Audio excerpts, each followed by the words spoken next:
জামাইয়ের আটিয়ার গাড়ি, সে ওরম হিজড়ের বাচ্চা, বুঝতে পারুনি? আটিয়ার গাড়ি, খাট গদি, 2 লাখ টাকার মাল যাচ্ছে, আর ইমাম বেপড়াবে 500 টাকা। আরে বাবু আমি জানি না। আর আমি বিয়ে, দাঁড়া আমি বিয়ে করেছি নতুন, তো 2-2.5 বছর হচ্ছে, এটা আমি আগে জানতুন। ওই আপনাদের এদিকে আছে বিয়ে বাড়িতে গেট ধরে, কে ধরে? বরের বড় বোন আয়, শালা পাক্কা হারামি। যেই গেট ধরবে 2000, কত? 2000। আচ্ছা কচি কচি শালিরা বোনায় জুতো চুরি করলো, মেজো বোনাই দিল 2000, কত হলো? জোরে বলো। ফিতে কাটবে, ছোট বোনাই দিল 2000, কত হলো? 6000। শালারা এসে হাত ধুইয়ে দেবে 2000, হলো কত? 8000। যে ইমাম খুতবা না পড়ালে, কবুল না করালে তোর মেজামায় এক জায়গায় থাকতে পারবে, সেই ইমামে দেবে কত?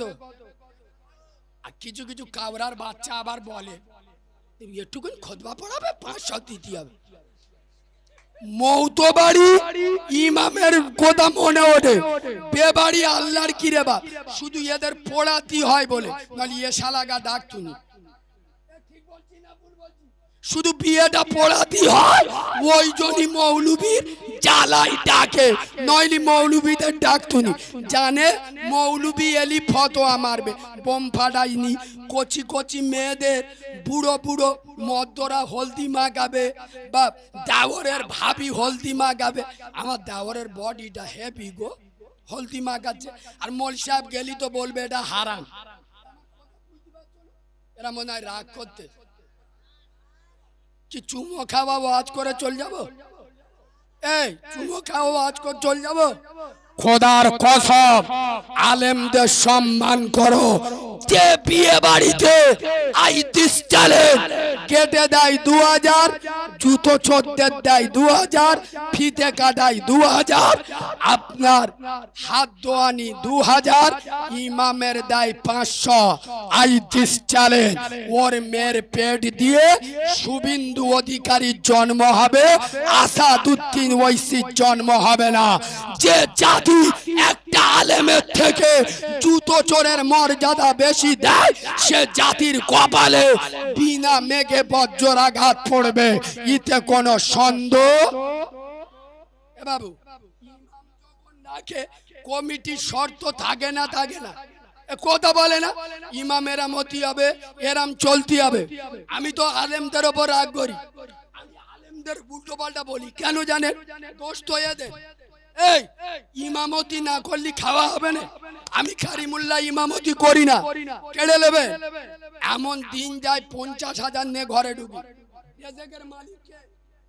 কথা বলে না, ইমামতি না করলে খাওয়াবে না। কমিটি তোমার শর্ত দেশে, আমাদের মসজিদে থাকতে গেলে এই এই শর্ত মানতে হবে। তুমি ইমাম, তুমি নবীর ওয়ারিস, তুমিও 3টে শর্ত দাও। নাম্বার 1, সিঁড়ির তলায় যদি আমার রাখিস তোকে মসজিদে থাকবো, আর আমি গ্রামে কারোর বাড়ি খাবো। কেন? 100-র মধ্যে 99টা বাড়ি লোন চলতে, আই কারোর বাড়ি খাবো।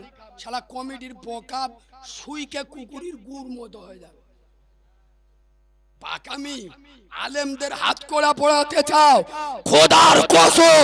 আর আজ আমি কারিমুল্লাহ এই হক কথাগুলো বলি বলে এক শ্রেণীর লোকের গায়ে লাগে। খোদার কসম পায়ে ধরে বলে যাচ্ছি, হালাল খাও, 5 ওয়াক্ত নামাজ পড়ো, বাম মাস সেবা করো, মরে যাবে সোজা আল্লাহর দয়ার জান্নাতে জায়গা হবে। আর একটু জোরে বলুন। আচ্ছা আমি 1টা মিনিট আপনাদের কাছে চাইবো, এটা যদি না বলি আমার আপনাদের সাথে বেঈমানি করা হবে। বলবো কি? সেটা হলো এই যে ওয়াকাফ বিল পাস হয়েছে না, 1 মিনিট বলবো, আপনারা অনুমতি দিলি বলবো। আরে সবাই বলুন, বলবো। আমি এমন ভাবে বলবো যে জীবনে স্কুলে যায় না ও মালও বুঝতে পারবে, মেয়েরাও ধরতে পারবে, শুনে।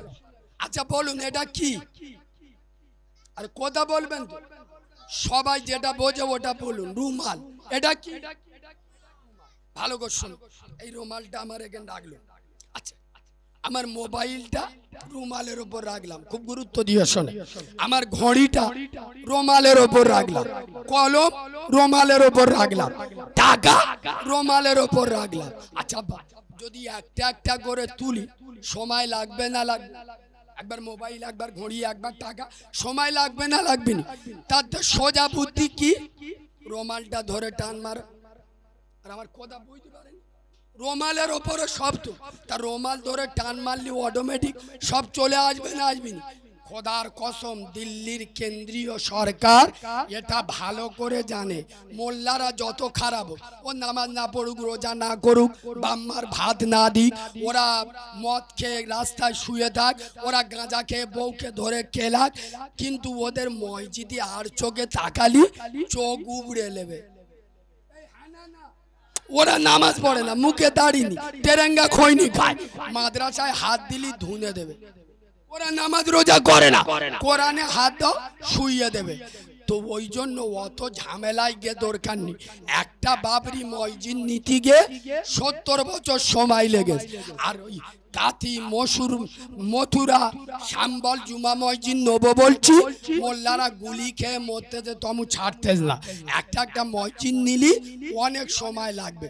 সোজা বুদ্ধি, মেন জিনিসটা ধরে টান মারো। মেন জিনিসটা কি? আরে মেন জিনিসটা আমি কি বোঝাতে চাইছি? আরে রুমাল মানে কি? আরে জমি গো, মসজিদ থাকে কার উপরে? জমির উপরে। মাদ্রাসা থাকে কার উপরে? জমির উপরে। মক্তব, খানকা, ঈদগাহ, তা সেই জমিটা যদি সরকার বদিনে নিয়ে নেয়, আচ্ছা আপনারা বলুন, অটোমেটিক মসজিদ মাদ্রাসা চলে গেল না গেল? কিন্তু ওরা জানে না আমরা হুসাইনি মুসলমান, সব সহ্য করব। শরিয়াতের উপরে আঁচ আসবে, নেতা দেখব না, পার্টি দেখব না, দল দেখব না, জীবন বাজি রেখে পেটে পা তুলে দেব। নারাই তাকবীর, নারাই তাকবীর। তবে এটা আমার স্বভাব। সবাই যদি আমার বিরুদ্ধে রেগে যায়, কমিটির লোকও রেগে যায়, আমার বয়ে গেল, এটা আমার স্বভাব। হক কথা বলা ছেলে কারিমুল্লাহ জাদি। তবে এটা আমার থানা, আমি একটু অ্যাঙ্গেলে মেরে বেরিয়ে যাব। শোনেন, আমার বাড়ি বহির গাছি, তো খুব গুরুত্ব দিয়ে শোনেন, 30 সেকেন্ড বলবো। এই বহির গাছি। এখন আমার মার বাপের বাড়ি ওই মশার, চেনেন মশা? আমার নানার বাড়ি। এখন আমার মা আমার নানার বাড়ি গিয়ে মরে গেছে, মানে আমার মা তার বাপের বাড়ি মরে গেছে। আচ্ছা, এরম হতে পারে না? পারে না। কে কখন কোথায় মরবে কে বলতে পারে? এখন আমার মা আমার নানার বাড়ি মরে গেছে। আচ্ছা, আমার যখন কান্নার কথা মনে উঠবে, যখন আমার মার কথা মনে উঠবে, তখন আমার গিয়ে ওই মশাতে কাঁদতে হবে? আমার কথাটা বুঝতে পারেননি? আমার মা মরে গেছে মশাডে, ঠিক কথা, কিন্তু আমার বাড়ি হলো বহির গাছি। তা আমার মার কথা যখন আমার মনে উঠবে, তা আমার মার জন্য আমার ঘরে বসে কাঁদতে পারবো নি? কথা বলে না? আমার কান্নার দরকার হলে নানির বাড়ি যেতে হবে। কি বলিছি বুঝতে পেরেছো? খোদার কসম, তুমি যদি মুসলমানের বাচ্চা হও, ইমানদারের বাচ্চা হও, খোদার কসম, দল চিনি না, নেতা চিনি না, পার্টি চিনি না, আগে আমার শরিয়াত, আগে আমার ইসলাম, আগে আমার কোরআন। এই কথা বললে যার গায়ে লাগে মনে করে বেব হারাম খোরের বাচ্চা। খোদার কসম, শেষবারে আমি একটা মেসেজ দিয়ে চলে যাচ্ছি। এখানে অসংখ্য মা বোনেরা বসে আছে, আমি কালিমুল্লাহ আসি। খোদার কসম, আমার মা মরে গেছে, বিশ্বাস করুন। আমার মাকে আমি দেখিনি, আমার মাও আমাকে দেখেনি। আমার মায়ের কোলে আমি একবারও উঠিনি, আমার মায়ের স্তনের দুধ আমি এক ফোঁটাও খাইনি। আল্লাহ সাক্ষী রেখে বলছি। তবে প্রতি বছর কদরের রাত আর শবে বরাতের রাত আমার মার কবরের কাছে যায়। আমি ছোটবেলায় শুনিছেন ওইটা তোর মার কবর, আর আমি যেদিন হই সেদিন মরে গেছে 28-29 বছর আগে। তা আমি কি দেখেছি? তো ওই শুনিছিল ওখানে কবর, আমি যাই। তবে নবীর মেম্বরে মিছে কথা বলবো নি, প্রতি শুক্রবার যাওয়ার সময় পায় না, তবে প্রতি বছর ঈদের দিন যায়। কিসের দিন? এবছর ঈদের দিন আমার দুটো জলসা, আমার মার কবর জিয়ারত করতে যাব, বোঝানোর জন্য ভালো কথা বলবো বলে এটা উদাহরণ দিচ্ছি। তো আমার মার কবর জিয়ারত করতে যাচ্ছি, একটা ছেলে ফোন করে, কালিমুল্লাহ ভাই আমার জন্য দোয়া করবেন, আমার মৃত্যুটা জানো আমার মার কোলে হয়। কোথা? আমার মার। আমার তো চোখ নীল হয়ে গেল, শালা কিরাম দোয়া। আর আমি নিজে দোয়া করি, আল্লাহ আমার মৃত্যুটা যেন রমজান মাসে রোজা অবস্থায় কোরআন পড়তে পড়তে নামাজে দাঁড়িয়ে শুক্রবার যেন মৃত্যু হয়। আর ও দোয়া চাইতে যে আমার মৃত্যুটা যেন আমার মা কোলে হয়। আমি বলছি কেন ভাই? তখন বলছে কালিমুল্লাহ ভাই তুমি তো জানো আমি গুনাহগার লোক, নামাজ রোজা করিনি, আর তোমাদের মতো হুজুরদের মুখ থেকে শুনেছি মায়ের কোল জান্নাতের বাগান। একটু জোরে বলো না, আর একটু চিল্লে বলো না, আর একটু ভালোবাসা দিয়ে বলো না। তা আমি তো ডেঞ্জারাস মাল। আমি যখন আমার মার কোলে মরে যাব, জাহান্নামের ফেরেশতা আসবে, ফেরেশতা এসে যখন দেখবে আমার মার কোলে শুয়ে, ওই ফেরেশতার চোখ বুলু হয়ে যাবে যে যার মৃত্যু হয়েছে জান্নাতের ভিতরে, তাকে আমরা জাহান্নামে কি করে নিয়ে যাব?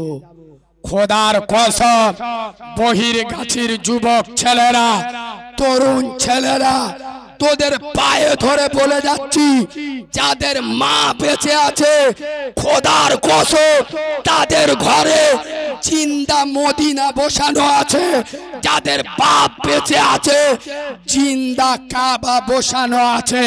খোদার কসম চলে যাস, তোদের লজ্জা শরম লাগে না? তোরা এটা জানিস যে মার পান নিচে জান্নাত। মার পান নিচে কি কোনদিন চিন্তা করে দেখেছো যে মার পান নিচে জান্নাত? তাহলে মার পার দাম যদি এত হয় যে পান নিচে জান্নাত, তাহলে মার পার দাম যদি এত হয় সেই মায়ের সিনার দাম কত? সেই মায়ের মাথার দাম কত? সেই মার বলতে চুকো থাক, চোখে আমুল ঢুকে দেবো, ওই মেয়ের সাথে প্রেম করেছি, ওর পে করবো, তোর কি করার আজ করে। ঠিক বলছি না ভুল বলছি? দেখে আমার একটা কথা মনে উঠে, চেংড়া গেলা শিক্ষা দিয়ে যায়, সত্যি কথা বলবেন। আগে গ্রামে কুকুরের অত্যাচার ছিল না? ছিল না? কোন বাইরের লোক যদি রাত্রে গ্রামে ঢুকতো, আচ্ছা কুকুরের আওয়াজে বাইরের লোকের চোখ নীল হয়ে যেত, আর কথা বলে না। আর এখন সত্যি কথা বলবেন, গ্রামে কুকুরের সংখ্যা বাড়তেছে না কমতেছে? কেন বলো তো? এখন মানুষ রূপী কুকুরের সংখ্যা বেড়ে গেছে। কুকুর সই কোথায়? মালগুলো চুপ আজকে, কুকুর সই কোথায়? রাস্তা গোড়ায়, পুকুর পাড়ে। এখন কুকুর রাত্রির বেলা শুধু গেছে, যে কুকুরের চোখ বুলু হয়ে গেছে, দেখে চারটে চারা চারা মাল বসে বসে করতে, মানে বুঝতে কুকুর মনে মনে করতে সর্বনাশ করে আমাদের জায়গা দখল করলে, শালা আমার ভাইরা ভাই নাকি রে, আমরা শোবো কোথায়? আগে আমরা জাগতুম, এরা ঘুমোতো, এখন এরা জাগতেছে, আমরা গিয়ে রেস্ট করি। কুকুরের জায়গা দখল করলে কুকুর গ্রামের বাইরে গিয়ে ঘুমোচ্ছে। আগে কুকুর ডাকতো ঘেউ ঘেউ, এখনকার কুকুরগুলো ডাকে মার মার মার মার মার মার। এ শালাগুলো কুকুর ডেকে ডেকে মরবে। খোদার কসম, মসজিদে আজান হয়, ফ্রি ফায়ার খেলে। আরে এবছর এটা নবীর মেম্বার, আল্লাহকে সাক্ষী রেখে বলছি, এবছর 27 রাত, এবছর রোজার ভিতরে আমার 15টা জলসা করি। 27 রাতে আমি বীরভূম ডিস্ট্রিক্টে নলহাটি থানায় জলসা করে রাত্রেবেলা বাড়ি ফিরছি। মোল্লার বাচ্চারা সব রাস্তার পাশে বসে বসে কদরে রাতে ফ্রি ফায়ার খেলতে। আর ওর মা মনে মনে করতেছে আমার ছানাটা নামাজ পড়তে গেছে। খোদার কসম, যুবক ছেলেরা, তরুণ ছেলেরা পায়ে ধরে বলে যাচ্ছি, আল্লাহকে ভয় কর, তোর আল্লাহকে ভয় কর, গোটা দুনিয়া তোদের দেখে ভয় করবে। সুবহানাল্লাহ বলো, আর একটু জোরে সুবহানাল্লাহ বলো। আর শেষ, মাকে সম্মান করবে আর বোনের অধিকার দেবেন। খোদার কসম, বাপ মরে গেছে, বাপ মরে গেছে, মা মরে গেছে, মা মরা দুটো বোন সৌরবাড়ি আছে, এখন 5টা রোজায় মনে মনে করতেছে আমার বাপ মরে গেছে, কি হয়েছে কি, আমার 4টে এড়ে গরুর মতো ভাই আছে। কটা কটা আমার বাপ মরে গেছে কি, মালা আসবে ইনশাআল্লাহ। আমার মা মরে গেছে কি হয়েছে কি, আমার 4টে ভাবি আছে। খোদার কসম, 10টা রোজা হয়ে গেছে, কেউ মাল জাল নিয়ে যায়, মনে মনে করতে তাহলে 15টা রোজায় আসবে, 20টা রোজা হয়ে গেছে। মামরা বোন মনে মনে করতেছে হয়তো 27-এর রাত্রে একাবার জামা কাপড় নিয়ে আসবে, 28টা রোজা হয়ে গেছে। খোদার কসম, তোর বাপ হারা বোনটা, তোর মামরা বোনটা রাস্তায় নয়, ঘরের জানলা দরজা বন্ধ করে আঁচলটা চোখে চেপে বিনা আওয়াজে চোখের পানি ফেলবে আর বলবে, মালিক আমার মা মরে গেল বলে আমার ভাবিরা ভুলে গেল, আমার বাপ দুনিয়া ছেড়ে চলে গেল বলে আমার ভাইরা কি মরে গেল। আল্লাহ, আজ যদি আমার বাপ বেঁচে থাকতো, ভিক্ষা করে হলেও আমার শ্বশুর বাড়িতে আমার মানটা রাখতো। তোর মা মরা বোন, বাপ হারা বোন শ্বশুর বাড়িতে চোখের পানি ঝরায়, আর তুই সাদা চামড়ার বউকে খুশি করার জন্য চারা চারা শালি আর ডাগর ডাগর সালাজগা সালোয়ার কামিজের পিস পাঠাস। তুই কাউরার বাচ্চা, খ্রিস্টানের বাচ্চা, হারামখোরের বাচ্চা। খোদার কসম, তোর মা মরা বলে চোখের পানি তোর জন্য জাহান্নাম হয়ে আসবে। তবে এ বাবু, এর জন্য যুবকদের দোষ দিই না। আমি বললুম আমার ওয়াজ সবার সহ্য হবে না, আমি মৌলবি একটু আলাদা। আমি যুবক, যেসব যুবকরা মার ভাত দেয় না, বাপের ভাত দেয় না, আমি ওদের সুমো খাই, চুমো খাই। কেন বলুন তো? ওদের কোনো দোষ নেই। এই আমাদের দেশের একটা ভাষা আছে, যখন তের বের হয়, তের যেদিকে বেঁকবে সেদিকে বেঁকাবে। ও তো ছোটদের দেখে দেখে এসে ওর বাপ তার বাপের ভাত দেয়, ভাত দেবে, ও তো দেখে এসে ওর মা ওর দাদির সাথে ভালো ব্যবহার করে, তা ওর বউ ওর মার সাথে ভালো ব্যবহার করবে? আরে কথা বলে না, যেরাম তৈরি করেছো সেরাম ফল বেইরে। খোদার কসম, তুমি তোমার বাপকে সম্মান করো, তোমার বেটা তোমাকে সম্মান করবে। বাবু, আপনারা বিশ্বাস করবেন না, আমি রাত্রে যখন জলসা করে বাড়ি যাই না, অনেকে বিশ্বাস করবেন, আমেরিকা, অস্ট্রেলিয়া, দুবাই, আপনার বাহরাইন, সৌদি আরব, মালয়েশিয়া, ইন্দোনেশিয়া আমার নেটে ফোন করে, কালিমুল্লাহ ভাই আমরা বাঙালি, কাজের সূত্রে এখানে থাকি, তবে তোমার ওয়াজ না শুনে ঘুমাই না। খোদার কসম, এই আমার আওয়াজ গোটা দুনিয়ার কোনায় কোনায় আল্লাহ পৌঁছে দেছে। তোমরা আমার দেশের লোক, আমার গোপন জিনিসটা বলে যাচ্ছি, আমার ভিতরে এলেম নাই, আমার ভালো গলা নাই, আমার ভালো যোগ্যতা নাই, কিন্তু গোটা দুনিয়ায় আল্লাহ আমাকে পৌঁছে দিয়েছে। কেন? খোদার কসম, আমার মা যেদিন আমার প্রসব করেছিল, আর আজ থেকে 28-29 বছর আগে এত ভালো ব্যবস্থা ছিল না। তখন মসজিদ থেকে খেটুয়া আনতো, আমার মাকে খেটুয়ায় তোলা হয়েছিল। আমার মা খেটুয়ায় উঠে খোদার কসম আল্লাহকে ডেকে বলেছিল, মালিক আমি এই চলে যাচ্ছি, হয়তো আর ফিরবো না, আমার নারী ছেঁড়া বাচ্চা কার মা বলে ডাকবে, কে আমার বাচ্চার মাথায় হাত বুলাবে, কে স্তনের দুধ খাবে। হে আরশের মালিক, আমার প্রসবের রক্ত এখন হাত শুকায়নি, আমি এই প্রসবের রক্ত মাখা হাত নিয়ে তোর বিশ্ব আদালতে দোয়া চাচ্ছি, আমার বাচ্চাটা তোর কুদরতি হাতে রেখে গেলাম। খোদার কসম, আজ কারিমুল্লাহ জেহাদি বাংলা ভারতের অলিগলি যেখানে যায়, রাত দুটোই ফজরের পরে উঠি, হাজার হাজার লোক বসে থাকে।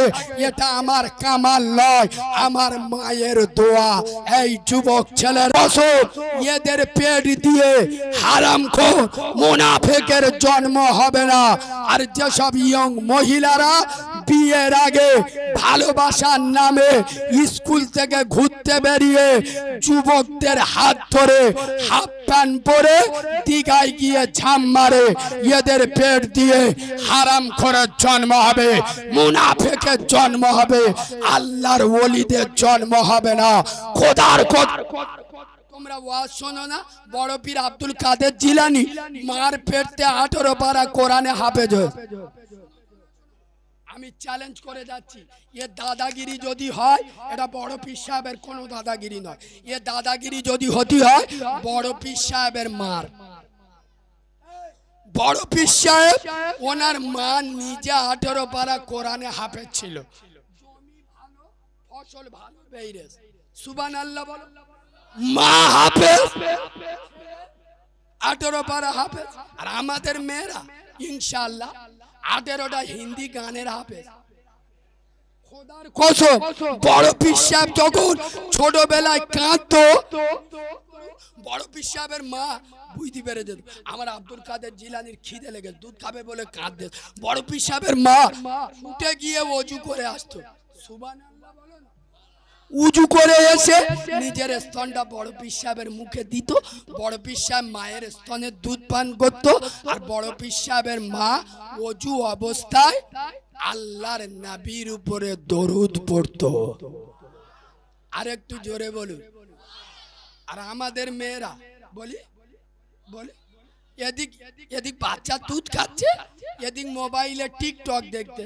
আগে আমি যেমনি ছিলাম তেমনি করে দে, মানে ও কি আগে ছক্কা টক্কা ছাড়ো নাকি?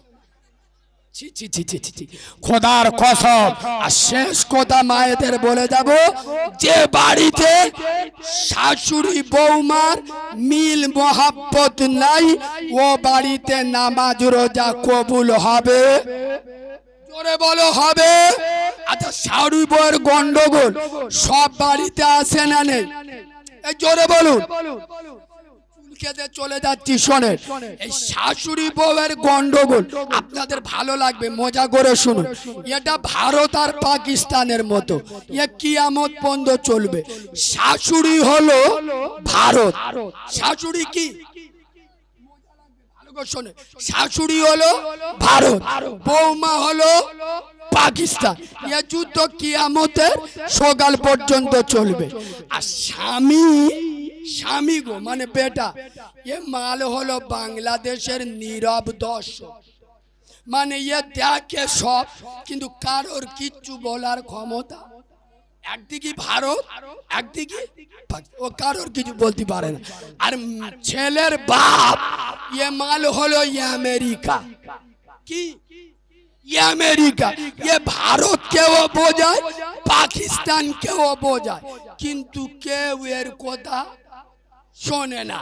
আর বাড়িতে মেয়ের মা মানে বোর মা, এইটা বলবো?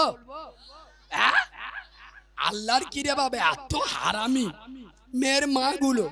আজকের অনেক শাউরি খেতিয়ে হারাম মা। খাবার সময় একবার বিন্দির খবর নেবে, মানে জামাইটা ও নিজে পেটে ধরে। খাবার সময় অন্তত একবার বলি, হা গো বা, তোর মার সাথে যত ঝগড়া থাক, আমার সাথে তো ঝগড়া নেই, তোর মার ডাক, দুই বোনই একসাথে বসে খা। ও তো দিনই 10 বার ফোন করে। তোর দাওয়াত যদি বিয়াড়া করে, তুইও চেইলে দিবি। অধিকাংশ সংসার ভাই মার জন্য। আমি চ্যালেঞ্জ করে বলে যাচ্ছি, সংগ্রামপুরে বাড়ি আমার চাচা দারুল উলুম দেওবন্দের বিখ্যাত মাওলানা, এবং উনি কাজী সাহেব মাওলানা গোলাম মর্তজা কাসিমি। বিশ্বাস করুন উনি কাজী সাহেব তো, আমি যখন সময় পাই ওনার কাছে বসি, অধিকাংশ ঘর ভাই মেয়ের মার জন্য তিনি 10 বার ফোন করতে, মা খেয়েছি, আচ্ছা তোর ননদরা এসে কিচ্ছু বলেনি, তোর অত কে বকে? 18 বছর বয়স পর্যন্ত এক জায়গায় মানুষ বিয়ে দেওয়ার পরে নতুন পরিবেশে মানিয়ে নিতে একটু সময় লাগবে না? লাগবে না? এ মাল আরো কাটি মারবে। শোনো, আমি ওই জন্যই বোর মার নাম দিছি চীন। চীন কি? এ বোর মা কি? চীন। চীনের সাথে ভারতের সম্পর্ক ভালো না খারাপ? চীনের কাজ কি? সারাদিন খালি পাকিস্তানের উস্কে দেওয়া। পাকিস্তান মানে কে? আরে বোর মা তো মানে ও শুধু কাজ সারাদিন পাকিস্তানের উস্কে দেওয়া, যাতে ভারতের সাথে যুদ্ধটা ভালো করে বাঁধে। আর বাড়ির ননদ, ননদ বোঝো তো, এ বরের বোনকে ননদ বলে তো। বাড়ির ননদ গুলো হলো রাশিয়া। কি ও দুদিক হয়ে যাক, ও সব সময় ভারতের দিক, মানে কার? ঠিক চাচা ওয়াজ শুনতে, তো আজরাইলির খালা তো ভাই গো, হেভি ওয়াজ শুনতে। তাহলে ননদ কার দিকে? মা দিক। আর পাড়া প্রতিবেশী, এইটা বলবো না, ছেড়ে দেবো। পাড়া প্রতিবেশীটা বলবো। পাড়া প্রতিবেশী এ যন্ত্রগুলো হলো আরব দেশগুলোর মতো, এরা একবার সাপের মুখী চুমো খায়, একবার ব্যাঙের মুখী চুমো খায়, একবার ভারতের দিক, একবার পাকিস্তানের দিক। এই দেখো নতুন বউ শাশুড়ির সাথে ঝগড়া আছে, পাশের বাড়ি গিয়ে দুটো দুঃখের কথা বলতেছে, পাশের বাড়ির লোক বলতেছে হাই হাই তো শাশুড়ি তো ফেরাবুনি চাচি, ছোট হইতে দেখে দেখে আসতেছি, বলে বৌমা চলে এলো, শাশুড়ি ঢুকলো, ওই একই লোক ওয়াজ ঘুরে দে, বউ এটা করিস পাক্কা খোঁজরি। এ ঠিক বলছি না ভুল বলছি? তার মানে ও কত বড় মুনাফিকের বাচ্চা। এরা মুনাফেক আছে না নাই? এই গ্রামে এরা মুনাফেক আছে না নাই? হাদিস দিয়ে মিল করে যাচ্ছি। বাপ আদম মা হাওয়া জান্নাতে সুখে শান্তিতে ঘর সংসার করছিল। আচ্ছা বাপ আদম মা হাওয়া সুখের সংসার সহ্য হয়নি কার? জোরে বলুন। শয়তান। আজও গ্রামে কিছু শয়তানের বাচ্চা আছে, পাশের বাড়ির লোক সুখে শান্তিতে বাস করছে, শাউরি বয়ে ভালো মহাব্বত, বাপ মেটায় ভালো মিল, এদের চুল কই? তাহলে সুখ সহ্য হয় না কার? শয়তানের। এ হলো শয়তানের বাচ্চা। খোদার কসম চরিত্র ঠিক করো। সোনার ভাই, আমি এতিম বাচ্চা, এলাকার ছেলে, আল্লাহ চাইলে আবার দেখা হবে। তবে অনুরোধ করব, আমার পরে যিনি ওয়াজ করবেন উনি শুধু মেহমান নয়, আমাদের এলাকার জামাই, মানে আমাদের বোনাই সম্পর্কে হয়, এবং আমার খুব কাছের বন্ধু। আমি ভাইয়ের মতো যাকে ভালোবাসি, খুব ভদ্র ছেলে, ভালো মানুষ, ভালো আলেম, মাওলানা আব্দুল মাতিন সাহেব, ঘোড়া দলে বাড়ি, খুব দারুণ ওয়াজ করে, হাতের 5টা আঙুল সমান নয়, সব বক্তা এক হয় না, এক একটা ফুলের এক এক রকমের খুশবু। আমার বলার ধরন আলাদা, ভাইয়ের বলার ধরন আলাদা। এনার পরেও সুদূর বসিরহাট থেকে সেও আমার বন্ধুবর জনাব হযরত মাওলানা আলাউদ্দিন রহমানী, দারুণ ওয়াজ করে, কোরআন হাদিসের তাফসীর করে। যেরাম বসে আছেন সুন্দর মজমাটা ভাঙবেন না, এই রকম বসে থাকবেন। আমি এতিম বাচ্চা দোয়া করে যাচ্ছি, আল্লাহ আপনাদের ওমরের মতো কবুল করুক। বলেন আল্লাহুম্মা আমিন। আরো জোরে বলেন আল্লাহুম্মা আমিন। ওটার দরকার নেই, আমি একবার সালাম দিই, আসসালামু আলাইকুম। আমার উপর রাগ টাগ হলো? তা আপনারা সবাই মিলে একসাথে একবার আমাকে সালাম দেন। वालेकुमुस्सलाम रहमती कलाम। अब जिसका बंदा है मैं उसी का गुलाम। हयात बाकी मुलाकात बाकी। अल्लाह जानो बक्ताए